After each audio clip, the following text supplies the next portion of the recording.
So some frequently asked questions that I get. I guess the main one would be, what is it that I even do? So what I even do is I race four-wheelers. And we start in different classes, like different lines, based on age, skill level, whatever. And you race in those classes of people. And sometimes like there's a ton of people in the class, sometimes there's a few people in the class. But you start off and then you go for about 2.5 hours, and you do probably about 4 or 5 laps on usually a 8 to 10 mile track, sometimes 13. Up hills, through mud, whatever, like tons of stuff. Over obstacles, trees, down hills, up hills, weaving through trees. Sometimes the trees are closer or tighter than the 2 handlebars, and you gotta maneuver through it. And it's a lot of work. All right, currently we are on our way to Big Game Raceway down in Hubbard, Ohio. It is currently 26 degrees outside, and there's an impending snowstorm on the way. So it should be a fun day down at the track. A lot of people were worried about the weather, and as a matter of fact, us racers will race in anything. We're not afraid of a little bit of mud or anything. We'll race in anything.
Usually, at some point in time during the race, he's got to come in for a pit stop. So what I do to coordinate for a pit stop is I usually have the gas, goggles, paper towels ready. Usually my youngest son's with me too, so we're waiting for him. We predetermine what lap he's going to come in on, and he always tells me he doesn't remember what lap it is during the race. He's just focusing on racing. So I keep track of which lap we bring him in. We get him in real quick. We get the gas cap off. We fill his gas tank up as quickly as possible, and then get him some new goggles if he wants them. Sometimes we give him some water and get him back out on the track. A little bit slower this lap. Yeah, You're doing good though. I think you're only about 4 minutes behind currents. Move your leg. Just having a little issue. What? No, I got hung up on this little bridge thing.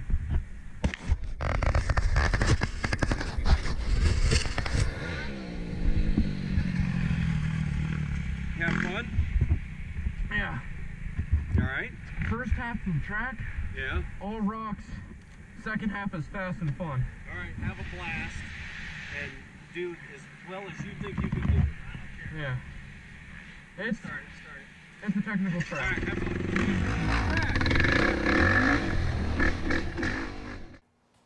So we run into a few issues during our races. Most of the time what we run into issue-wise is maybe a rider getting hurt.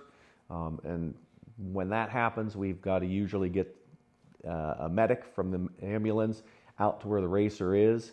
So most of the time we'll put one of them on our four-wheeler and we'll take them back, and they could be 4 or 5 miles back in the woods. We get back there, and then the racer may have a broken leg or something like that, so we've got to get them out. I also get asked how often people wreck, and have I ever wrecked and how bad? And that's always kind of a rough question because you never really want to jinx yourself with the answer, and you don't want to jinx anybody else, but I'd have to say at least one person a race wrecks, like to some significance. I'd say everybody makes mistakes while they're racing, get stuck, maybe hit a tree or something. You gotta get off and move the four-wheeler, move the quad, get it out of the way. But I'd say at least once a race somebody wrecks to a significant level. Have I ever wrecked to a significant level? I'd say yes. There's been quite a few times where I'd wreck and it actually takes me out of the race, whether it be I don't feel like I can finish the race or the four-wheeler's damaged to the point where I can't finish. But when you wreck, really, it's you get back up and you get back on and you go. Anytime that I've ever wrecked, the first thought I have is stand up. I will stand up, look back at the four-wheeler, try and go over to it and make sure that it can go. That's the first thought is, how can I finish this race? Some of the scariest moments from years of racing, I'd have to say, is probably just about every race after he takes off from the start. Not seeing him for 20 minutes or so, and then he comes by, and I know where he's at and about who he's racing with, and then on the next lap, if he's not with that group, all these thoughts are going through my mind. Did he crash? Did the quad break down? Did something happen? And then he comes by later. So just about every race until I see him come through, it's pretty scary. Takes me about 4 to 5 days. You wash the bike, tear it all down, re-lube everything, change oils, check chains, change whatever broke that race, make sure you have good tire pressure and everything like that. It takes me about 4 days. And then we load them up in the trailer, strap them down, and load all the gear and just go to the races. There's a lot of work that goes into preparing for a race. Usually between races, we spend a lot of nights putting the quad back together, fixing things that broke during the last race, ordering parts, taking it apart, figuring out what's broke, ordering the new stuff, getting it on, getting it clean, getting it ready to go. There's a lot of work and a lot of money that goes into getting ready for a race. So as a parent, some of the greatest moments of being at the races, watching my son race, would be seeing him come through the checkered flag. I never really worried what place he came in. I was always just most excited when he finished and was safe and didn't get hurt. It's also great, in this sport to see him come by numerous times during the race, doing well and either advancing his position or staying up and keeping up with the really fast professional guys. That's some of the greatest moments watching those. I guess one of the funnier questions I get asked is it hard? Like, is racing actually difficult? And to that I say 100%. It's extremely difficult. And the people asking that question are mainly the people who just don't get it.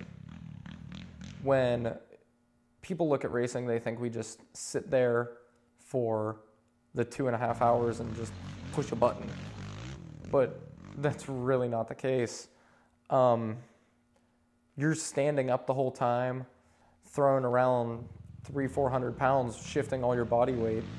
So realistically, I'm throwing around double my weight, almost triple my weight for 2.5 hours nonstop, and it really beats the crap out of you. All right, so I'm the vice president of the Salem Motorcycle Club. What we do is we sponsor races at our home track, and then another track we lease. The races we sponsor are from the Competition Riders of America. It's an official race organization that we actually sponsor their races. So I really get enjoyment out of being part of the racing community and putting on these races, because it's been a great decade to spend with my son as he's growing up, and quite a few of our friends. We've developed quite a great friendship with many people from the race community, and just spend a whole day or a few days with those folks has really been an enjoyable experience. Definitely the friends. That's the best part. It's just you meet so many new people and everybody just loves what you do, and it's pretty fun. You know, I think racing is a sport. I think, you know, although schools don't promote or sponsor racing, it's definitely a sport. There is a lot of competition, and on any given Sunday, there's probably, or Saturday or Sunday, depending on when we race, there's probably, you know, anywhere between 50 and 150 people he's competing against. So it's definitely a sport. Honestly, you wouldn't know unless you came out here and tried it. You have to come out here, try it, and until you get fast, then you can't not say it's a sport. So I guess some closing thoughts would be that racing is something that is misunderstood, misinterpreted. People don't know what it is and how to take it, and it's not a very common thing, and it's something that's 100% changed my life. It's really made me who I am today.